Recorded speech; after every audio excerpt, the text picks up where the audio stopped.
Mr. Chairman. Good morning, everyone. The Joint Committee has conducted 10 public hearings, and over the course of these proceedings, numerous witnesses have come forward, reinforcing suspicions of widespread abuses during the Duterte administration's war on drugs. Thus, a significant question has arisen regarding the safety of these witnesses and what they stand to gain from their cooperation. First and foremost, I want to put on record that telling the truth is its own reward. There is inherent value in honesty because it upholds personal integrity, contributes to justice, and fosters trust. By coming forward, these witnesses contribute to uncovering the realities of past actions and ensuring accountability. Their testimonies play a crucial role in strengthening the integrity of our institutions and promoting justice and transparency. Having said that, it is the obligation of the House of Representatives to ensure the protection and security of these witnesses. As a legislative body dedicated to uncovering the truth, the safeguarding justice, the House has a duty to support and protect those who come forward in good faith to share their testimony. The House recognizes the witnesses in sensitive inquiries may face threats, intimidation, or retaliation. As such, it is incumbent upon us to take all necessary measures to shield them from harm.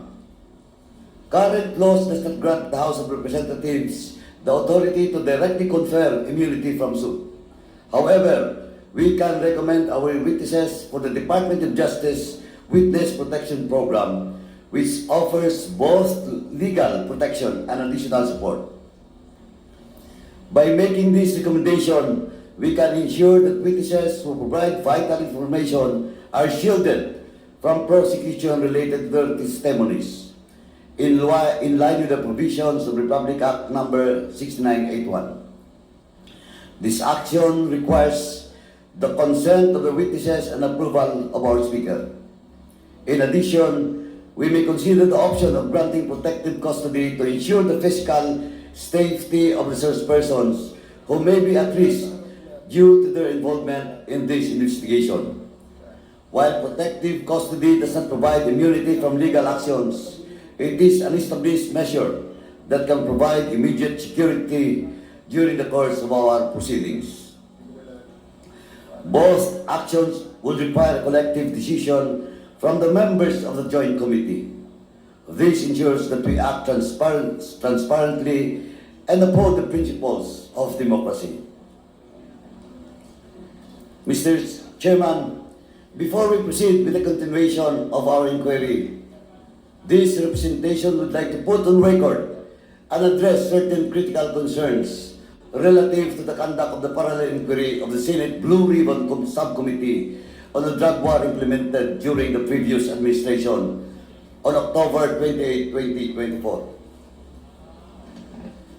To set things into clear perspective, this representation fully recognizes the authority of the Senate to investigate the details of the implementation of the drug war, as both chambers of Congress are constitutionally permitted to conduct inquiries in aid of legislation in accordance with our duly published rules.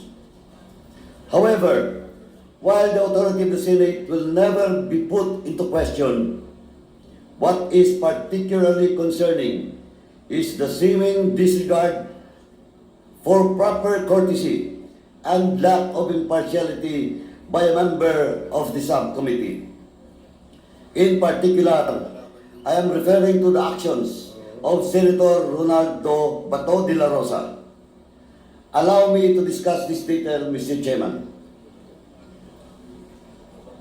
Senator Bato de la Rosa action of participating as a member in a proceeding where he is named as one of the individuals involved in the implementation of drug war did not produce meaningful results, but rather cast doubts on the integrity of the whole process. In fact, prior to the hearing of the Blue Ribbon Committee, Senator De La Rosa even insisted that the investigation should be heard by his own committee. This action of a sitting member of Congress not only demonstrates disregard to existing rules and processes, but also undermines the integrity of the institution that he is bound to respect. Kung sa simula pa lamang ay gumamit na siya ng impluensya, ano pa ang aasahan natin sa kanya sa mga gaganapin nilang pagdinig? He was the PNP chief when the previous implementation introduced the war on drugs. He also admitted that there were killings attributed to the war because of alleged cases of nanlaban. In short, he was not only involved, but was in fact one of the figureheads of the campaign during its inception. Hence, he should have been mindful that his presence in the hearing as a member of the panel would compromise, if not invalidate, the whole proceeding. Hindi naman pwedeng ikaw ang mag-imbestiga sa iyong sarili. Clearly, this is conflict of interest on his part. At the very least, he should have inhibited from the proceedings and instead offered himself as a resource person so as not to influence and intimidate the other guests. Unfortunately, the Honorable Senator failed to observe this. Even after the hearing, Senator Bato continued to conduct himself in a manner contrary to what is expected from a member of Congress. Asked about his comment on whether he was part of the Davao hit squad, whose existence was confirmed under oath by former President Duterte during the subcommittee hearing. Senator De La Rosa downplayed the same, claiming that the former president was just joking and there was no death squad to speak of. Now begs the question, why would a committee member defend and even interpret a clear statement made by a resource person in a congressional hearing? The confirmation by the former president needed no interpretation, much less from a member of the panel who investigated the same. If you would ask me, it is as if the Honorable Senator came to the defense of the former president while seeking to exonerate himself from any liability. This is further highlighted by his recent statement that he will be objecting any action of the Senate regarding the submission of records to the ICC.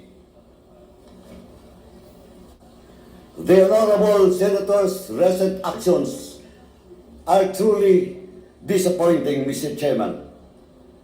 We are conducting these inquiries in order to fill the legislative gaps and address problems that necessitate immediate solution. In doing so, we also want to ascertain the truth about the abuses and other acts related to illegal drugs, pogos, and EJKs. Mahirap man ang hamon sa atin na palabasin ang katotohanan.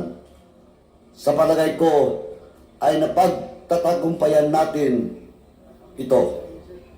In closing, this representation wishes to remind our Honorable Senator to observe courtesy and fairness in conducting his official responsibility as a member of the Senate instead of resorting to other means so as to discredit the efforts of this body. Thank you, Mr. Chairman. Madamong salamat. Thank you, Congressman Paduano.